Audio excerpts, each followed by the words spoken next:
Que l'Éternel Dieu soit magnifié.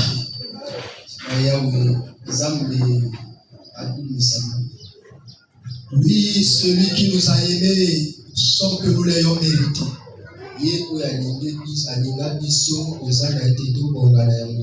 Lui qui a payé le prix de notre délivrance par les maîtrisses.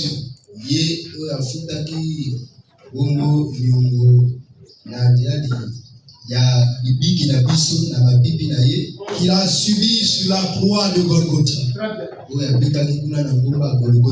La croix de Golgotha est une occasion de délivrance pour chacun de nous. Une occasion de restauration et une occasion de rétablissement de tout ce qui avait été détruit. Si vous croyez que cela est la vérité, que Dieu vous donne cela. Et que les résultats de ce sacrifice se manifestent dans votre vie. Est-ce que vous le croyez? Nous sommes un dimanche 17 mars 2026. Vous allez me coller à domingo, zomina sambo, sanda ya me, mbukoto kibale na tumi bale na mutoba. Oh, ce merveilleux dimanche. Le jeudi, c'était la célébration de la fête de l'Ascension. Bongo mokolo ya jeudi ezalaki kosepela ya teke ya komata. Je bénis notre pays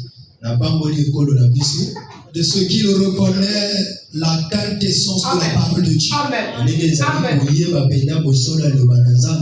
Et cela a été reconnu par les hautes instances de notre pays comme une journée fériée. Et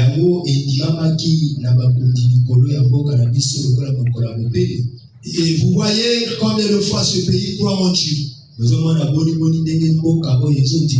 Et particulièrement en Jésus-Christ. C'est vrai que la Constitution dit que c'est un pays laïque. Mais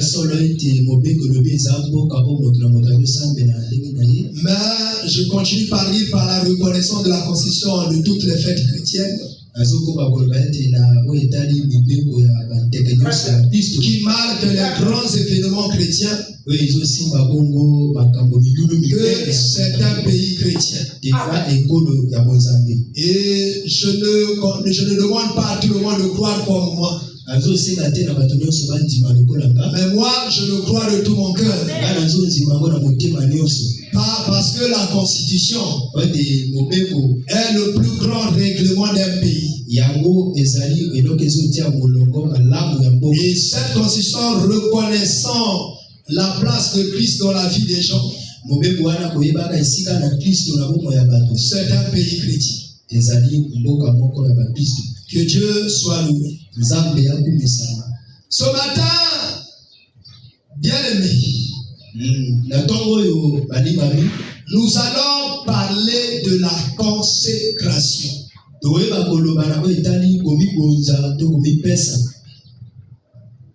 La consécration.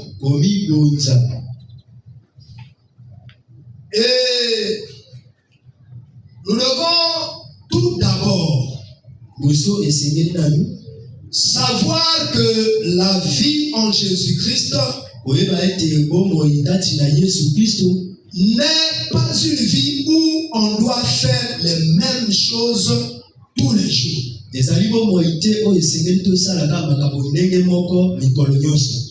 Or, lorsqu'on arrive à faire les mêmes tous les jours, on rentre dans la routine. On n'évolue plus. On ne grandit plus. Et il n'y a plus de changement. Or, cette nature-là n'a rien à voir avec le christianisme. Yango eza pedala boyokanite na kibokristo. Parce que le christianisme a une nature évolutive. Chaque jour, on doit faire des progrès. Lorsqu'on parle de progrès, c'est une amélioration continue. Il ne s'agit pas de la décroissance, mais plutôt de progresser. Mon ami, et tous les jours, nous devons faire des progrès. Donc, les progrès dans le travail de Dieu. Nous devons nous améliorer. Alors, pour que nous puissions nous améliorer, il faut que nous puissions se donner corps et âme à l'œuvre de Dieu.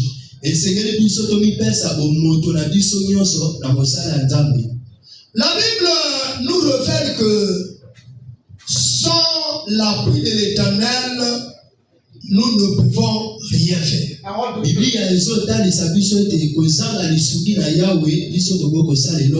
Alors, si vous pouvez dire autrement, que avec Dieu, tout est possible. Avec Dieu, nous faisons un progrès après un autre.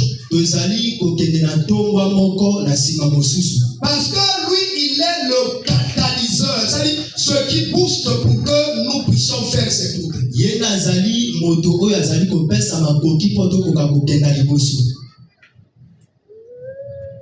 Alors, je vais d'abord t'inviter à regarder dans 1 Thessaloniciens, au chapitre 4, tout au début. 1 Thessaloniciens, chapitre 4.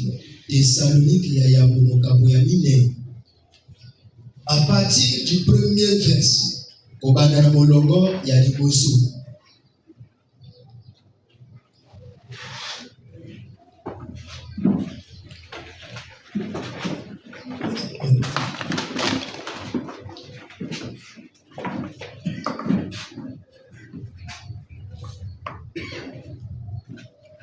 J'ai quelques... Rapidement, 1 Thessaloniciens.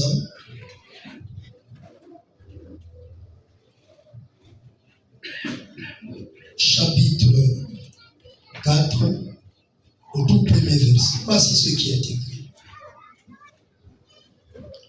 Au reste, frères, puisque vous avez appris de nous comment vous devez vous conduire et plaire à Dieu, et que c'est là ce que vous faites. Nous vous prions et nous vous conjurons au nom du Seigneur Jésus de marcher à cet égard de progrès en progrès.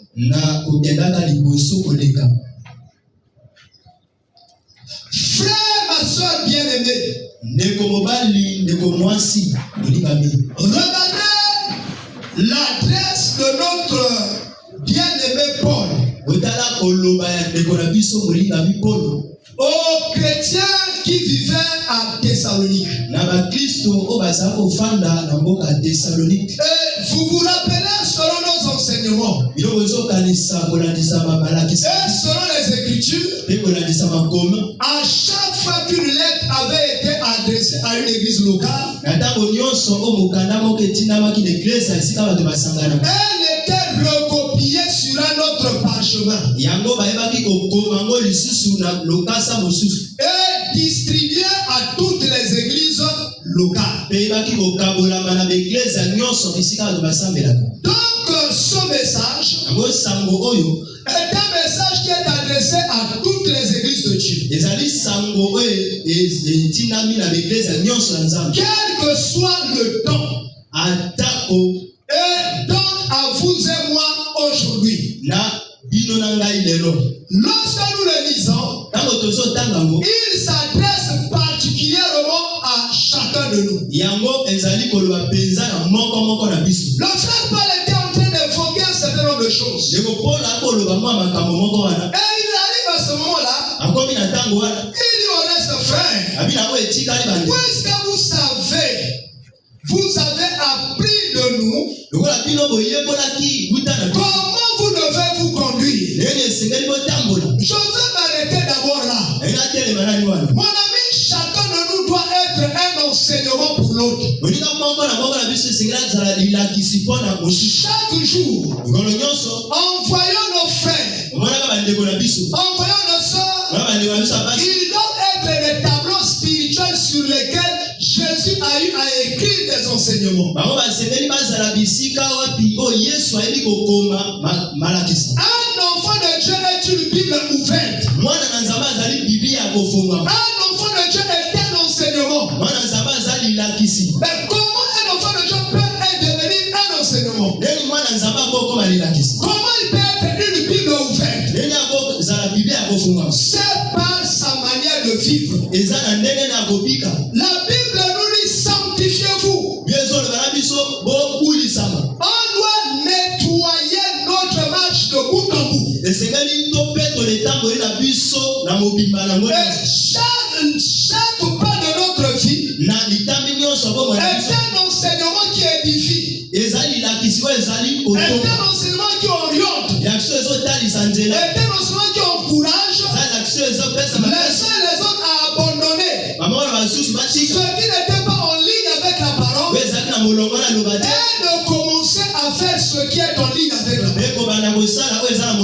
Voilà pourquoi le frère Paul dit, puisque vous avez appris de nous comment il faut marcher. Le problème du frère Paul ici, c'est pas seulement qu'il prêchait, c'est pas seulement que les chrétiens de Thessalonique lisaient la parole ou encore ils écoutaient la parole. Chaque fois qu'il voyait Paul, chaque fois qu'il voyait Timothée, chaque fois qu'il voyait Jean, il recevait un enseignement. Pourquoi? C'était d'abord des gens de paix. Partout ils allaient, ils ont mené la paix. S'ils viennent habiter dans une famille, la paix du Seigneur va demeurer dans cette famille. S'ils viennent dans une parcelle, la paix du Seigneur va demeurer dans cette parcelle. S'ils viennent dans un lieu public, et par leur vie, ils enseignent la paix. Cette paix-là, on n'entendait pas seulement de leur bouche. Cette paix-là, on la lisait chaque jour dans leur manière de se conduire. Dans leur manière de tisser les relations. Et de vivre avec les autres. Voilà le premier enseignement que nous devons tirer de ce verset. Chaque fois, frère, chaque fois, ma soeur, partout où nous vivons, dans nos quartiers, dans nos parcelles, dans les marchés où nous vendons, dans les écoles où nous fréquentons, dans nos lieux de travail, nous devons propager l'enseignement. On ne doit pas seulement avoir la Bible. Oui, il faut avoir la Bible. Oui, il faut l'utiliser. Mais cette Bible-là doit quitter les pages. Ça doit venir maintenant dans ta vie. Ta vie est devenue un exemple à suivre. Frère, ma soeur, Bien-aimé, je veux te demander, là où nous vivons, là où nous travaillons, là où nous commerçons, qu'est-ce que les personnes disent de nous? Et vous savez, les chrétiens ont une mauvaise habitude de toujours dire, ah non, dans cette parcelle-là, ils ne m'acceptent pas. Dans ce travail-là, ils ne m'acceptent pas. Parce que eux, nous, on n'a pas le même esprit. Et toi, tu viens dans une parcelle, tu viens dans un milieu, tu viens propager le désordre en prenant prétexte sur le christianisme. Or que le christianisme est appelé à changer même les gens qui étaient de mauvaise vie. Et nous les chrétiens, lorsqu'on vit quelque part, on prie même que tous ceux qui sont de mauvaise vie, dans cette parcelle-là, soient détruits. Oh Dieu, j'appelle le feu du ciel, que le feu descende, qu'il détruit tous les sorciers de ce quartier. Mais mon ami, toi et moi, nous étions comment? Nous faisons des avortements. Nous montons dans notre vie. Nous menons des combats. Nous haïssons des gens dans nos cœurs. C'était notre vie d'autrefois. Mais le Seigneur ne nous avait pas tués. Lui, il est souverain. Il pouvait envoyer le feu pour que le feu nous détruise.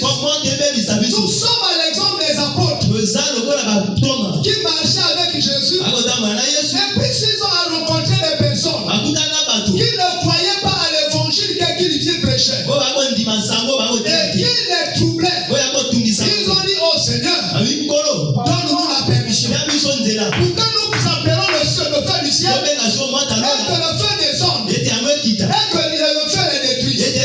Le Seigneur leur a dit non, ça ne doit pas être comme cela. Lui-même il ne nous a pas détruits. Combien de fois il nous connaissait? Ma soeur, mon frère, il nous connaissait et il nous connaît exactement comme nous sommes. Quel que soit ce que tu as fait, même ce que tu as fait la nuit, il sait. Même ce que tu as fait dans la douche, il sait. Même ce que tu as fait dans la forêt, il sait. Mais s'il était comme toi et moi, il nous aurait tous exterminés. Personne de nous ne serait vivant. Qui de nous n'a jamais fait une faute? Qui lève la main? S'il y a un seul parmi nous ici qui n'a jamais commis d'erreur par la pensée, déjà par ta pensée, est-ce que tu sais ce que tu penses de tes voisins? Ce que tu penses même de ton mari, ce que tu penses de ta femme, déjà par la pensée seulement. Regarde seulement par la pensée. Nous qui sommes les hommes, combien de fois toi-même tu es marié? Et tu marches sur la voie, tu vois une femme et ton cœur se déchire. Est-ce que cela n'explique pas déjà l'infidélité? Est-ce que cette convoitise-là n'explique pas déjà l'infidélité? Parce que celui qui aime sa femme ne trouve pas des erreurs dans sa femme et ne doit pas envier une autre femme que sa femme. Ne trouve pas une autre femme plus belle que sa femme. Maintenant, toi et moi, lorsqu'on se promène, on voit une autre dame habillée d'une manière et ton cœur se déchire. Pourquoi ton cœur se déchire? Et quel est cet esprit qui a poussé ton cœur à se déchirer?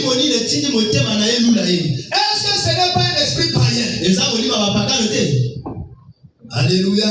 Amen. Alléluia. Amen. Maintenant, si nous comprenons les choses de cette manière, comment permettons-nous de demander à Dieu Et tous ceux qui n'ont pas la même manière de penser que nous.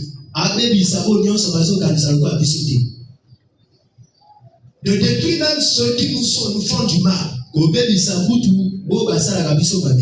ami, ce verset de 1 Thessaloniciens chapitre 4, la première partie nous dit que nous autres les chrétiens, nous devons être des Bibles ouvertes. Lorsque quelqu'un nous voit, il voit un exemple à suivre. Il voit quelqu'un à imiter. N'est-ce pas Paul a dit dans le livre de Corinthiens? En Corinthiens chapitre 11, le verset 1er. Soyez mes imitateurs. Comme moi-même, je suis imitateur du Seigneur Jésus. Paul ne pouvait pas demander aux gens de l'imiter. Si lui, il marchait contrairement à ce que Jésus faisait, il devait d'abord lui-même commencer par aligner sa vie à la marche de Jésus. Et lorsqu'il a regardé pas à pas que sa vie s'alignait avec la marche de Jésus, à ce moment-là, il a pu parler avec liberté et avec conviction. Soyez mes imitateurs. Comme moi-même, je suis imitateur du Seigneur Jésus. Et ici, il dit au reste frère. Et lorsqu'il parle de frères, il parle en même temps des sœurs. Il dit, puisque vous avez appris de nous comment vous devez vous conduire et plaire à Dieu, chacun de nous doit être un enseignement pour les autres. Ne faites rien qui peut être une occasion de chute pour les autres. Ah, j'ai vu le frère Ishmael faire telle chose. Vraiment, ça ne m'a pas plu. Vraiment, ça m'a découragé. Je ne croyais pas voir ce frère faire une telle chose. Mon ami, nous sommes l'occasion de chute de beaucoup de chrétiens. Dans nos quartiers, dans nos lieux de travail. Et partout on va se distraire. Imaginez-vous qu'on nous trouve dans un bar un jour. Et un bar, c'est pas un lieu de sorcellerie. On peut y parfois trouver des chrétiens. Mais moi, je préfère de ne pas y aller. Parce que si j'y vais, mes yeux risquent d'être corrompus. Parce que ce que je vais voir là-bas risque de troubler mon cœur. Risque de m'emmener même à des jugements. Des jugements d'or. Mon ami, chaque fois qu'il y a quelque chose qui peut créer en vous une occasion de chute, éloignez-vous de cela.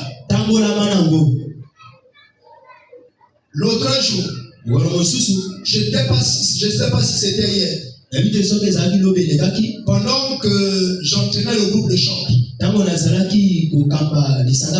leur disais un frère consacré à l'œuvre de Dieu, le frère Branham.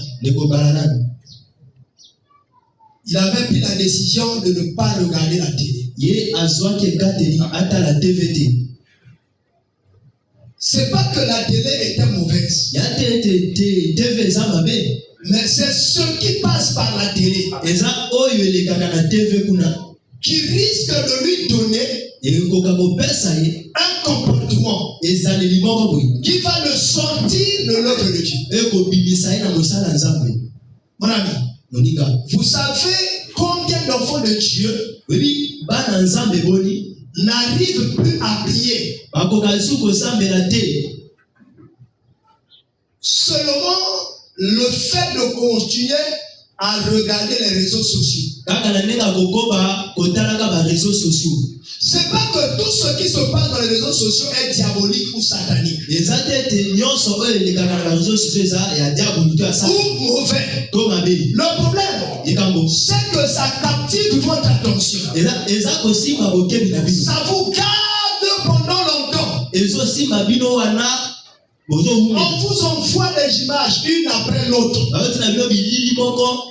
Et si bien que vous y passez du temps, et vous allez vous rendre compte qu'il est tard. Et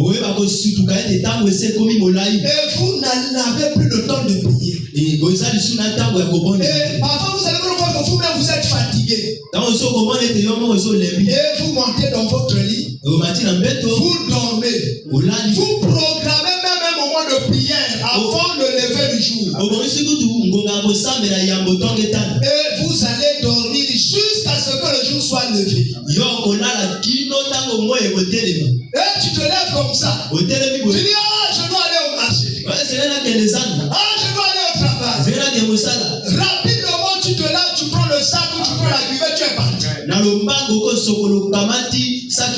Et tu n'as pas eu le temps de prier.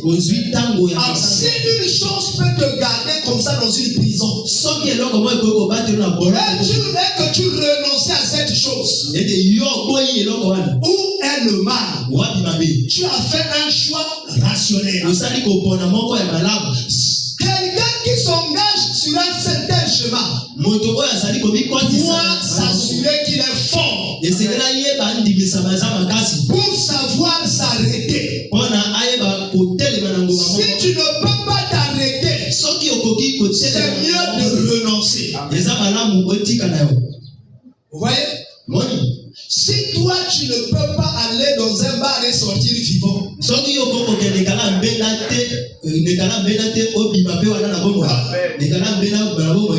tu ne peux pas sortir d'un bar vivant, est-ce que vous comprenez ce que je dis? Si tu ne peux pas sortir d'un restaurant vivant, pourtant un restaurant c'est seulement pour aller manger. Vous voyez? Tout lieu où tu ne peux pas résister à la tentation. D'ailleurs, lorsque Jésus nous a appris à prier dans Matthieu 6, dans l'un des passages, il nous a dit de lui demander, ne nous soumets pas à la tentation. C'est-à-dire, je peux remplacer le mot soumettre pour que vous compreniez. Ne nous expose pas à la tentation. C'est-à-dire, ne nous place pas à tout endroit où on peut être mis à l'épreuve. Maintenant, comment toi-même tu te choisis librement d'aller se mettre là où il y a l'épreuve? Tu es comme quelqu'un qui ne veut pas mourir, mais qui va s'exposer devant l'arbre. Alors, le frère Paul dit, nous devons limiter. Parce que nous avons vu dans sa manière de faire ce qui doit être fait. Quelle est la leçon que nous devons garder ici? Même lorsque nous sommes ici à l'église, regardons-nous les uns les autres. Faites l'appréciation. Comparez la marche des uns des autres par rapport à la Bible. La Bible est la mesure. Ne jugez pas quelqu'un par rapport à votre connaissance ou à votre compréhension. Prenez la parole. Regardez ce que dit la parole. Regardez ce que fait la personne.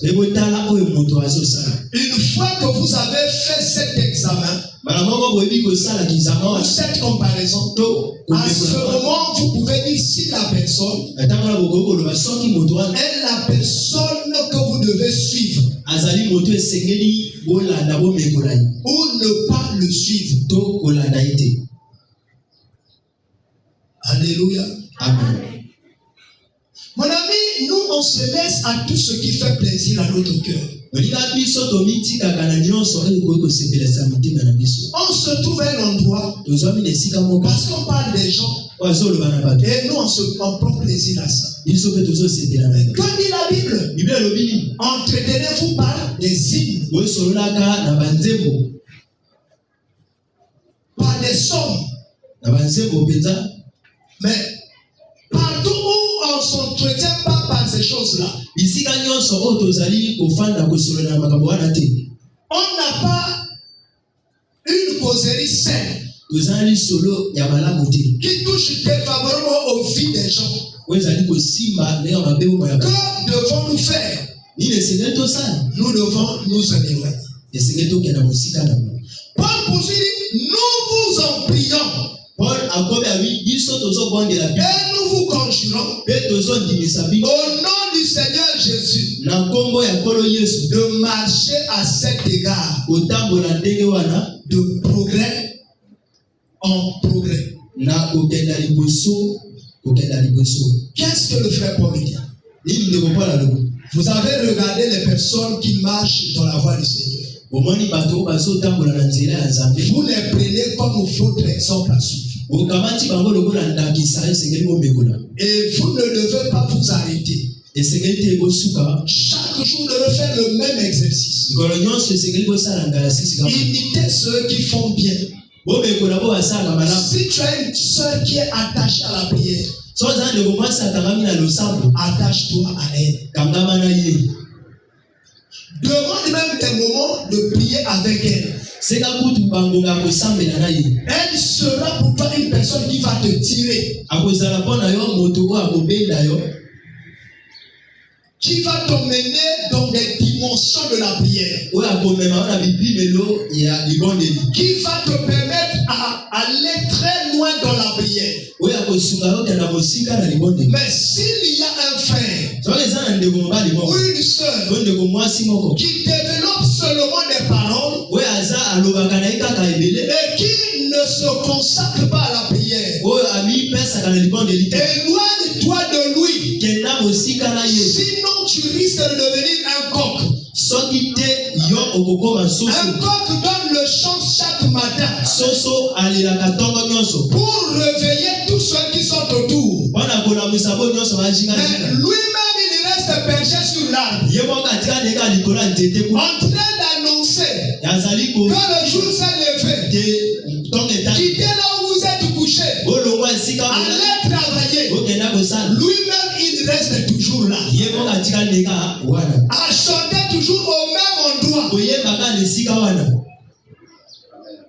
Mon ami, le chrétien doit écouter et faire. Le chrétien ne doit pas seulement écouter et répéter, mais il doit écouter et faire. C'est à ce moment-là que nous allons parler de la consécration. Qu'est-ce que la consécration? La consécration, c'est se mettre dans une œuvre pour que cette œuvre-là puisse aller de l'avant. C'est se donner corps et âme pour faire avancer une œuvre, pour faire que cette œuvre-là connaisse de la croissance. Bien-aimés, dans l'œuvre que nous sommes ici rassemblés, qui est l'église de Dieu, l'église de Dieu ne peut pas avancer si toi et moi nous n'avançons pas. Nous sommes ceux qui doivent faire avancer l'œuvre de Dieu. Pour que l'œuvre de Dieu avance, il faut trois choses. Un, Le commun accord dans tout ce que vous faites. D'où vient le commun accord? Puisque chacun de nous a sa manière de voir, d'apprécier.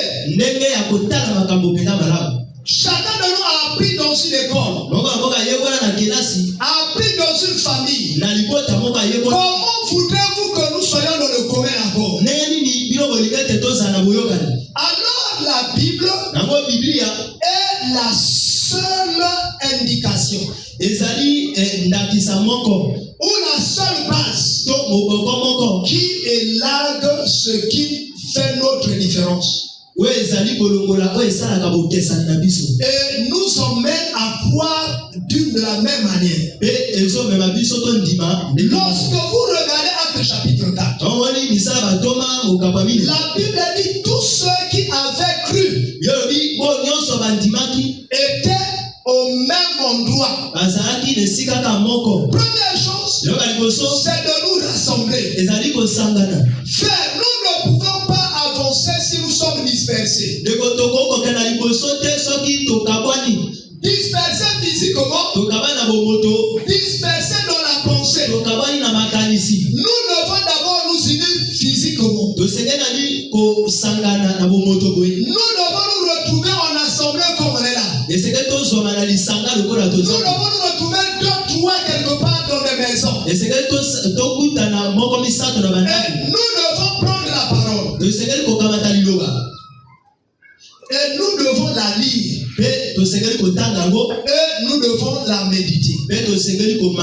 En la méditant, nous devons voir qu'est-ce qui s'harmonise avec ce que nous faisons et qu'est-ce qui est en désharmonie avec ce que nous faisons d'habitude. Et nous devons tous prendre l'engagement de renoncer à tout ce qui n'est pas en accord avec ce qui est écrit. Et nous devons nous engager. Chacun a fait ce qui est écrit. Regardez ce que la Bible dit dans le livre de Timothée. Et ici au chapitre 16. Nous sommes dans 2e Timothée. Le chapitre 3. Le verset 16. Toute écriture est inspirée de Dieu et utile pour enseigner, pour convaincre, pour corriger, pour instruire dans la justice, afin que l'homme de Dieu soit accompli et propre à toute bonne œuvre. La parole de Dieu, c'est la ligne directrice de tout chrétien. Tu veux être chrétien? Tu veux être chrétien? Compare-toi chaque jour à la parole. Lorsque tu lis la parole, comment tu apprécies ta vie par rapport à ce qui est écrit?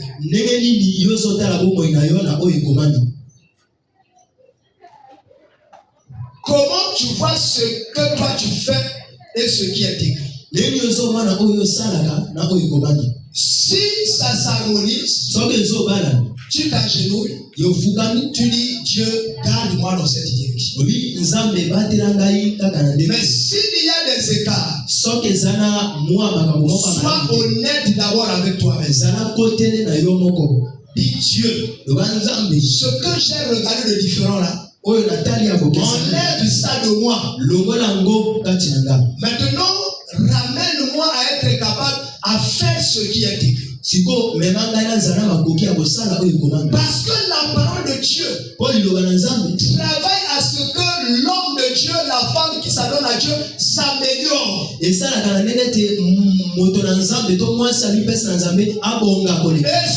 apte apte à toute bonne œuvre. Ma soeur, mon frère, nous parfois nous aimons beaucoup prier. Et il y a des fois, il nous arrive de faire des prières de combat. De faire des prières de combat. Est-ce que nous nous sommes déjà arrêtés un jour pour regarder la Bible, la manière dont nous faites les prières de combat? Est-ce que c'est conforme à la Bible? Amen. Amen. Alléluia. Amen. C'est vrai qu'il faut combattre les esprits mauvais. Est-ce que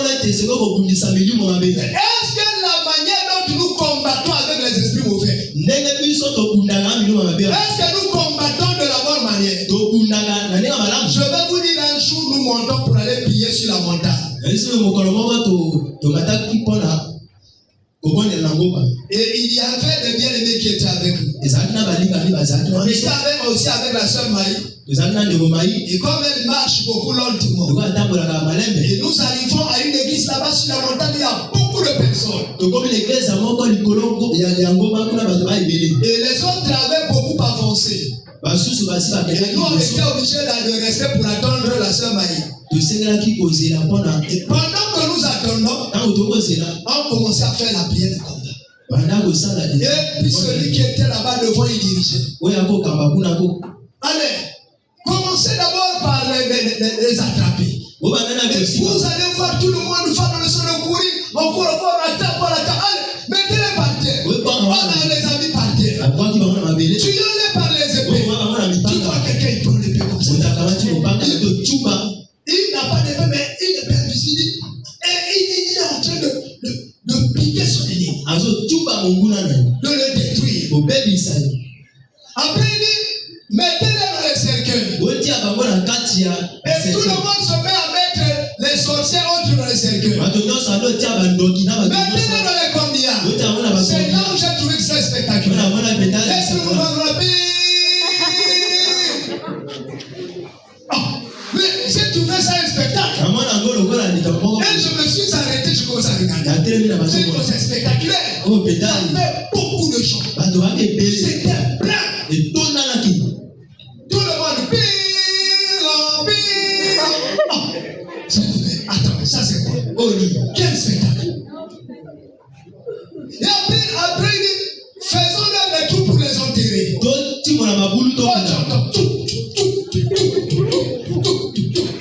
Ils sont en train de déplacer les trous.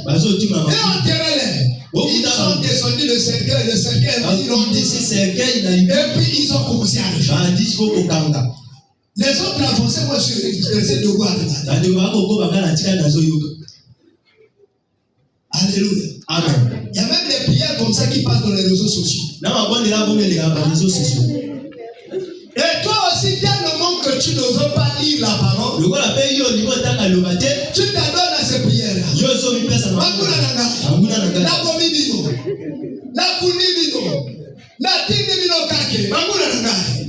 Mais si Jésus faisait comme ça, qui de nous restait vivant?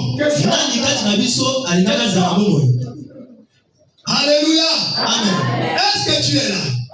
Si Jésus avait ce sentiment-là, qui de nous restait vivant? Comme dit la parole, Dieu a tant aimé le monde, il a donné son fils unique. On ne lui a même pas demandé de nous donner un fils. Souverainement, il s'est habillé d'une chair humaine. Il est devenu un homme fragile qui peut être percé. Et il est venu nous chercher dans notre égarement, dans nos avortements, dans nos mensonges.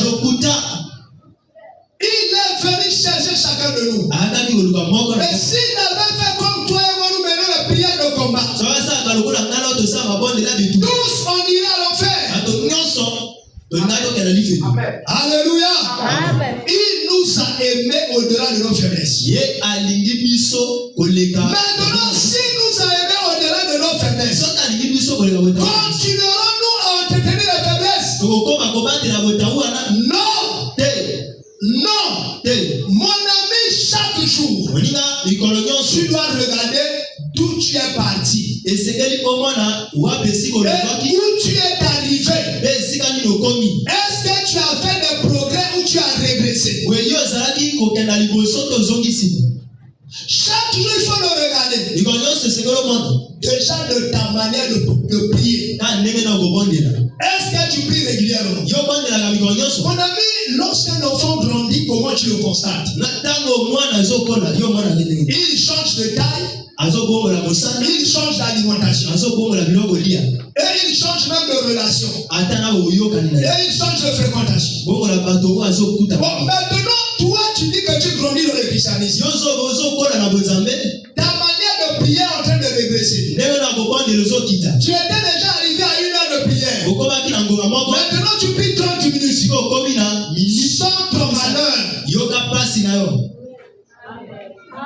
Commence à revoir ta manière de prier. Avant, lorsque tu priais, tu avais des références bibliques. Aujourd'hui, lorsque tu pries, tu n'as même plus de références. Cela veut dire que tu ne lis même plus la Bible. Tu n'écoutes même plus la parole. Qu'est-ce qui t'oriente? Il faut te poser la question. Il faut que nous nous interrogeons. Mon ami, celui qui marche, à un moment doit s'arrêter. Jésus a dit, soyez doux comme des colombes. Je commence par la dernière partie. Mais la première partie dit, soyez prudents comme des serpents. Il faut la prudence dans la marche chrétienne. Sinon, tu n'arriveras jamais à te consacrer. Ne marche pas comme un aveugle. Regardez, le serpent symbolise Satan. Lorsqu'il s'est agi de la prudence, Jésus s'est saisi du serpent. Pourquoi? C'est l'un des rares animaux. Lorsqu'il marche, il sait toujours de s'arrêter, de lever sa tête, de regarder devant, derrière, gauche, droite. Lorsqu'il s'assure que tout va bien, c'est à ce moment-là qu'il s'avance. Lorsqu'il trouve qu'il y a un obstacle, il s'arrête. Il commence à réfléchir quelle est l'orientation qu'il faut prendre pour avancer. Est-ce qu'il faut reculer? Est-ce qu'il faut avancer? Chaque chose que tu vois dans ta vie doit t'enseigner. Ça doit faire l'objet de tes réflexions. Comment toi qui arrivais déjà à prier 45 minutes, aujourd'hui tu pries 25 minutes?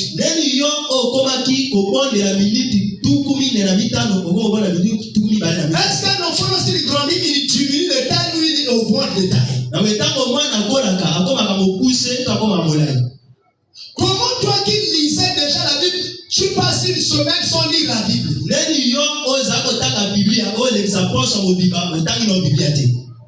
Comment toi qui gagnais déjà les âmes, tu parlais de Jésus aux gens? Je voyais déjà la sœur Merveille. Elle utilisait les réseaux sociaux pour envoyer l'évangile. Et maintenant je ne vois plus.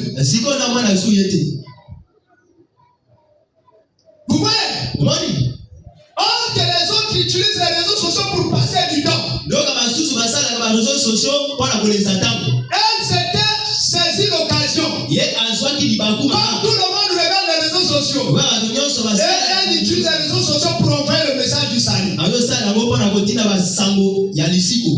ça, il faut persévérer. Il faut encore pousser. Mon ami, toi qui organisais les prières de famille chez toi, est-ce que tu les organises toujours? Vous voyez? Il faut progresser. Il ne faut pas reculer. Il faut s'améliorer. Il ne faut pas esekete okita. Mon ami, Oninga. nous devons encourager tout chrétien Biso esekeli tolengisa bakristo nyonso. de s'améliorer Babonga. pour plaire à Dieu. Wana kosepelisa Nzambe. Tout chrétien doit s'améliorer pour plaire à Dieu. Bakristo nyonso esekeli bonga mpona kosepelisa. Comment toi faire? Yeni yonde Tu mobali. ne portais plus de culotte. Okolata kupete. Tu te gênes plus de porter la culotte. Obitungisa sute olataka kupe boye. Oh, je suis chez moi. Ona epai na ngai. Ils sont venus chez moi. Baye epai na ngai. J'ai ma culotte, je suis chez moi, je fais ce que je veux. Naze epai na ngai. Mais comme tu es chez toi, reste nu. Tigala bolumu. Alléluia. Amen. Alléluia. Amen. Tu es une soeur, tu es chez toi, tu marches avec les petits cinglés comme ça, avec les petits, je ne sais pas, bracelets ou quoi, je ne sais pas comment on appelle ça. Et avec les seins qui sont dehors. Non. C'est pour ton mari. Ce n'est pas pour tout le monde. Comment celui qui n'a même pas payé le prix doit regarder? Non. Renoncez à cela. Renoncez à cela. Regarde. Je dis même aux frères. Même la manière de se coiffer. Même les modèles d'habits. Tous on n'est pas appelés à porter ces habits-là. Nous devons être décemment habillés. Pas seulement les femmes. Tout le monde doit être décemment habillé. L'habillement ne doit pas être seulement l'extérieur. L'habillement doit être aussi intérieur. À l'intérieur, l'habillement s'appelle Christ. Nous devons nous habiller de Christ. Comment savoir qu'en toi tu es habillé de Christ? C'est lorsque le fruit du Saint-Esprit se manifeste en toi. Si quelqu'un t'a fait quelque chose de mauvais, tu lui as toujours le haine dans le cœur. Tu es encore nu dans le Seigneur. À l'extérieur, tu as des habits. Là, tu es nu. Tu as encore l'esprit de vengeance. Dès qu'on t'a reproché à l'église, je ne viens plus à l'église. C'est l'esprit de rébellion. C'est un esprit du monde. C'est un esprit païen. Alléluia. Amen. Alléluia. Amen. Il y a des gens qui écoutent la parole et qui ne changent jamais dans leur vie. Ils ne changent pas d'habitude. Ils ne changent pas de relation. Ils ne changent pas de comportement. Ce sont des hypocrites.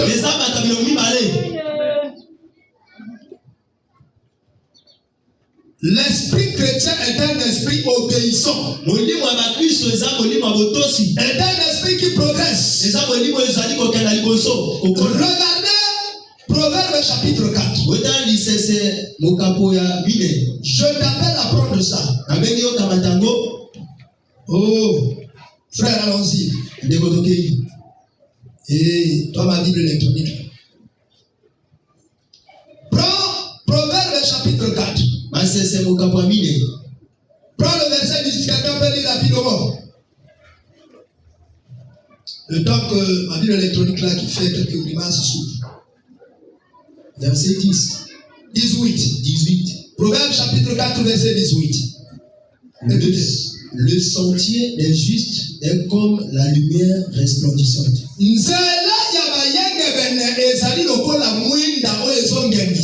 Donc l'éclat va croissant jusqu'au milieu du jour.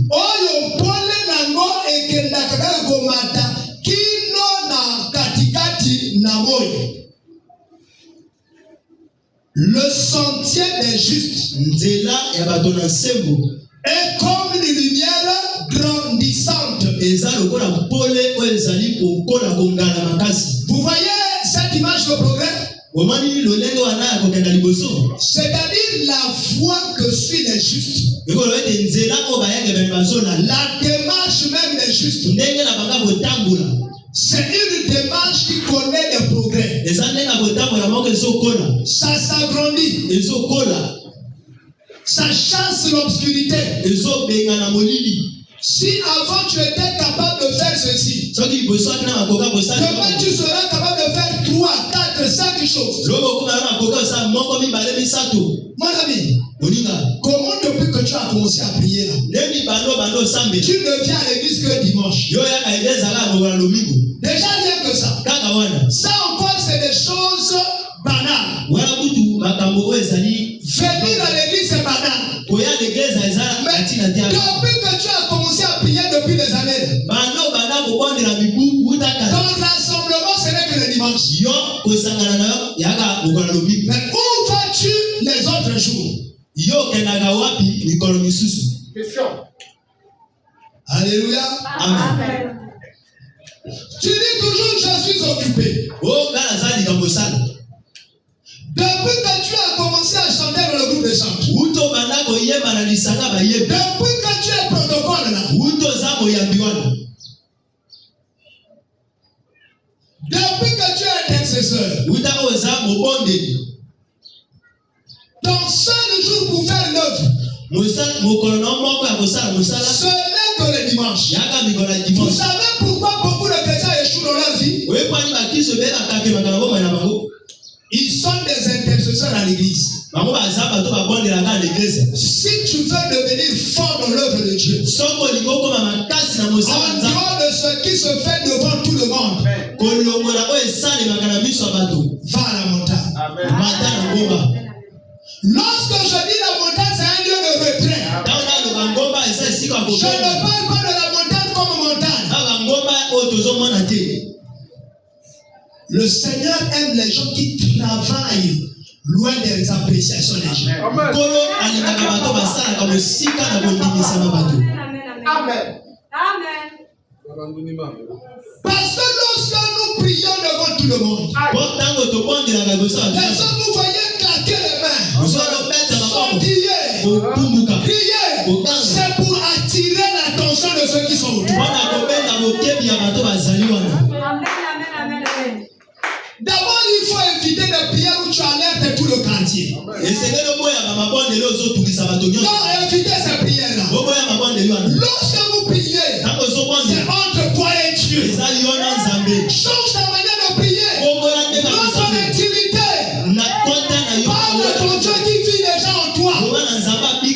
Les gens peuvent voir les larmes couler. Les gens n'entendent pas la voix. En était devant Dieu. Même le serviteur de Dieu, Élie le sacrificateur de Silo, a confondu cela avec l'énivrement. À quel moment tu vas faire passer ta boisson? A dit à Élie, ta servante n'est pas souple, mais elle répand son amertume devant l'Éternel. Élie ne voyait que la bouche bouger et les larmes coulaient. Il s'est fait une mauvaise impression. Il a dit, est-ce que cette femme est en train de prier ou cette femme a trop bu? Elle est saoule. Elle n'était pas saoule. C'était son cœur qu'elle répondait devant Dieu.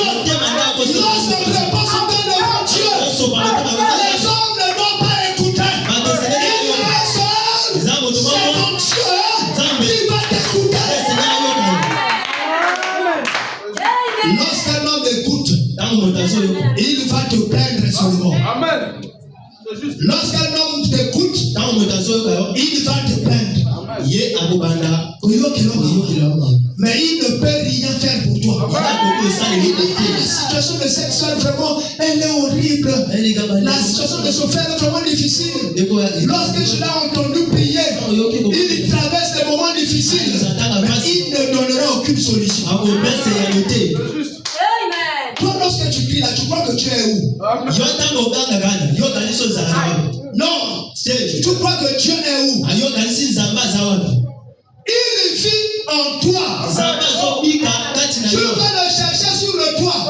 Il n'est pas sur le toit. Il est dans ton cœur. Alors pourquoi Jésus est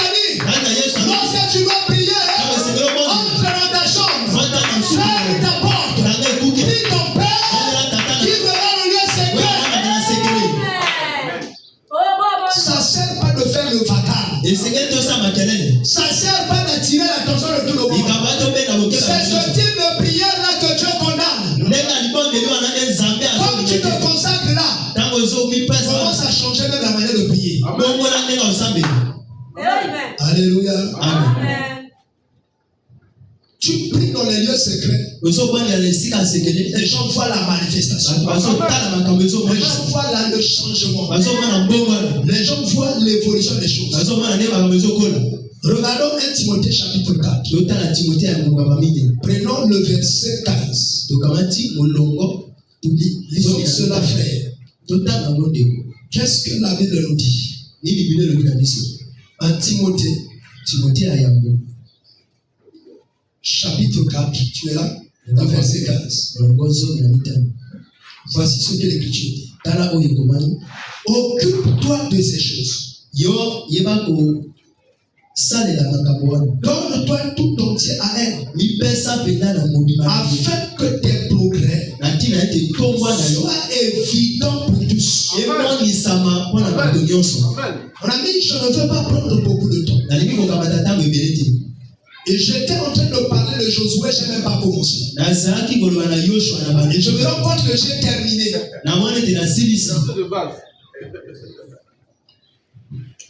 Il dit, occupe-toi de ces choses. Quelles sont ces choses que tu dois t'occuper? Première chose, c'est de répondre à l'appel de Dieu. Lorsque Dieu appelait Josué, il a été appelé pour remplacer un autre vaillant héros qui était tombé.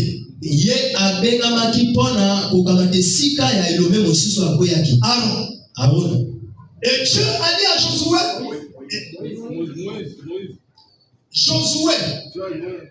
il remplace Aaron, frère, avant qu'il ne devienne à la place de Moïse. Il était appelé pour remplacer un héros qui était tombé. Aaron. Et c'est comme ça que tu l'as dit, tu es serviteur de Moïse. Il pouvait se révolter. Dans son orgueil, il va dire, mais comment je vais servir une personne? C'est juste. Alléluia. Amen. Dans l'ordre de Dieu, il y a un temps pour apprendre. On doit être humble. On doit s'humilier. Dans l'ordre de Dieu, il faut apprendre. Il ne faut pas dire que je connais. Tu peux lire la Bible, mais tu ne comprends pas ce que tu lis. Alléluia. Amen. Et l'humilité de s'asseoir. Et d'écouter. Parce que celui qui est devant toi est une œuvre accomplie par Dieu. Il travaille pour ta formation. Il faut te faire former. Ne sois pas un aventurier. Alléluia. Ne viens pas faire des aventures sur l'autel de Dieu. Laisse-toi d'abord former. Un enfant doit vivre 9 mois dans le sein maternel. Pendant les 9 mois, il est en train de se former. Le jour où il naîtra, il deviendra une personne. Et encore là, il faut qu'on lui donne le lait maternel. Pour qu'il grandisse au fil et à mesure. Dieu préparait Yoshua pour des grandes choses. Mais il a mis d'abord sous les pieds de Moïse. Peut-être tu es ici, je ne sais pas qui tu deviendras un jour. Mais Dieu t'a d'abord placé ici. C'est ici que tu dois faire fidèle devant ton service. Si tu apprends mal à faire ton service, même lorsque tu seras à ton service, tu ne pourras rien faire. Alléluia. Amen. Tu es un serviteur à l'église locale. Sois au service de l'église locale. Fais-le avec âme et conscience. Fais-le avec humilité. Fais-le avec assiduité. Et chaque jour progresse. Comment toi tu ne changes jamais ta manière de venir à l'église? Jamais ta manière de prier. Jamais ta manière d'écouter la parole. Ne te sens-tu jamais malheureux que tu sois venu à l'église en retard? Que le culte a déjà commencé? Révolte-toi. La prochaine fois, dis non.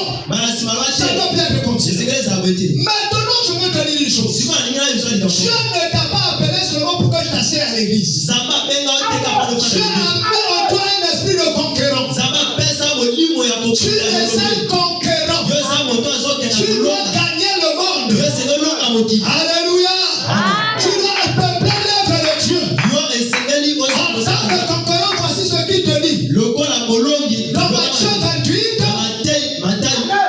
Matthieu 28, le verset 19 et 20, il dit aller par tout le monde.